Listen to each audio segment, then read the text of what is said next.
Hello and welcome to another update video about Bitcoin. Bitcoin has probably, as it seems like, decided where it's going to go here in the on the weekend. Yeah, we have a little bit of upside today, 2.23%.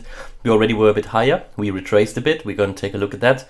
And the last 7 days, 7.28% to the upside. So Bitcoin is currently doing what we talked about in the last video. But before we start, maybe for everybody who's new, we are still in this overall correction here. A so-called expanded flat, at least that is my opinion of this correction in which we have been in for nearly a year, where we made this overall larger wave 1 for Bitcoin. Yeah, this is Bitcoin's third so-called 1-2 setup. So we had a first wave 1 here. This here was a wave 2 back in December 18. Then we had another wave 1 and a wave 2 in March 2020. And this is the third wave 1, and we're now on the third wave 2. That is super bullish. That is super bullish because a lot of young assets are building and creating these these so-called 1-2 setups. These 1-2 setups, they are required for a young asset to actually build long-term momentum to the upside. Yeah, I mean, what you need to imagine that in an uptrend you've got basically 5 waves. I mean, you've got 3 motive waves and 2 corrective waves. So basically 1, 2, 3, 4, 5. But if you have a 1-2 and another 1-2 and another 1-2, like brackets, yeah, that open and close again, you have to understand that all of these 1-2 setups, they will require another wave 3, 4, 5. So you've got 3 1-2 setups that all require waves 3, 4, and 5. And that is just super bullish because it just extends the move to the upside. I mean, I did show you previously, for example, the Apple stock. Yeah, in the past it did that as well, especially very much in the beginning when Apple started as a very young stock. It also created over various years various 1-2 setups. And look at where Apple is today. I mean, we're talking here about the 1980s, and look at where Apple is today. And what I need to tell you is that Apple, without any splittings of the stock, yeah, it would be worth more than $35,000 per share. Obviously that is much lower now because it did so many splits, but you need to you can only imagine then where, for example, the Bitcoin price could be heading in the future. So this year was a wave 1 back in April 21, and we then started our wave 2. As I said, it nearly has been lasting a year now, and we had our wave 1. The low was back here in June 21. We have our wave B, an overshooting wave B, and the overshooting wave B can go all the way up to the 1.38 fib extension, and it was below that. And yeah, we are now in the wave C, in my opinion, yeah, in this wave C. Now this wave C can take different shapes and forms. It could come as an ABC, yeah, or it could come as a 5-wave structure. And this is exactly what the market is deciding now. Is it going to be a 3-wave structure? So do you get your A, B, C? So pretty much like that, and you can get these 3-wave moves, 1 A, B, C. That is one possibility. That would be very likely in case we break out of this triangle that you see on the chart here to the upside, and then you land in this green area.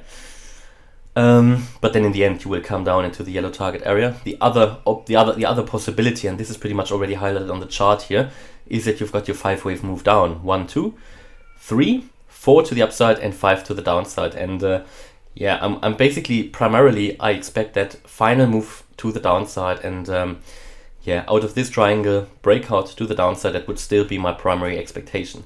In line with that, I showed you this triangle count. You can count triangles as per the Elliott Wave method as an A, B, C, D, E. And yeah, we talked about this in the previous video. We saw this A, B, C, D, and we talked about if this is a wave E, we should now start to move up. And we did that 1 or 2 videos, or we did that a couple of hours actually after I published this video. Now this is now going up, and this could go all the way up to, yeah, 45.5K, yeah, and there it would find resistance before it then comes down and exits, because that is what typically happens. It would exit the triangle opposite of the wave E. So we're moving here currently higher as expected. In the last video I also talked about this bull flag. So that broke out to the upside, so congratulations if anybody took that long trade. I didn't. For me it's too risky here at the moment as just a short-term long trade. But because we didn't even do a retest, at least not on the 4-hour chart, not even on the 1-hour chart you did a retest, but you can see how we broke out and we got into the overbought range on the 1-hour chart, and obviously you're now retracing. We did get very close to that 40 2.7k resistance. We didn't quite get there. Yeah, we didn't quite get there. And this 42.7k is the resistance level of that, of that resistance zone really. So at the moment I need to wait now. How is the price developing now? What is the price doing now? But as we are here in a short-term uptrend, I would, my expectation would be at the moment that we definitely could move a little bit higher here. 42.7 would be resistance. If you break that, then the likelihood is very high that you get all the way up to 44.5 or even 45.5. And if you do that, then this ABCDE pattern would basically be fulfilled, and then it would be very interesting what is going to happen next. Everything that is happening in this triangle is a little bit of speculation really, so we need to really be patient and need to watch the market, because the market doesn't really know what it's doing at the moment. It's moving sideways generally. As I said, my primary expectation is that we have to move out of this triangle to the downside, or we don't have to, but that would be my primary expectation, to move out of this triangle to the downside. It would just make more sense from this point of view, also from this ABCDE pattern to the downside, and also to really fulfill this correction, because we need to do this lower low in this wave C in an expanded flat. We need to make this lower low. That's also what historically Bitcoin has done. So this would be the price landing in this yellow target area between 20 and 29k. So at the moment, all going according to plan. Not really any surprises, no reason to panic. It will be perhaps quite an interesting weekend if we see a little bit of volatility. We have a bit of volume as well, but really everything that is happening in this triangle we can only observe. And then I'm going to keep you updated, of course. Yeah, so unfortunately can't give you any more updates, but we can also see that, for example, here on the 4-hour chart, we are building a little bit of positive momentum, on the 4-hour MACD. So that would support here higher prices generally. Yeah, we have built positive momentum.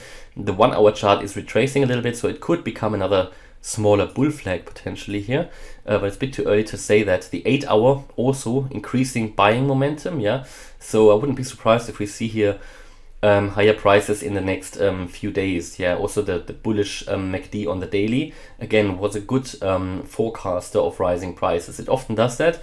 If you get a bullish crossover on the MACD, that typically works out, and it can give you a hint of where the prices are moving. Okay, so again, still in the triangle, still in a sideways pattern, and in here we're currently going up and possibly are going to fulfill this ABCDE pattern, and at 45.5k it will get very, very interesting. That's my view on Bitcoin here at the moment. Hopefully that was useful. If you liked it, please hit the like button, subscribe and leave a comment, and if you really like the content, then check out the channel membership. Thanks a lot for watching. Bye bye.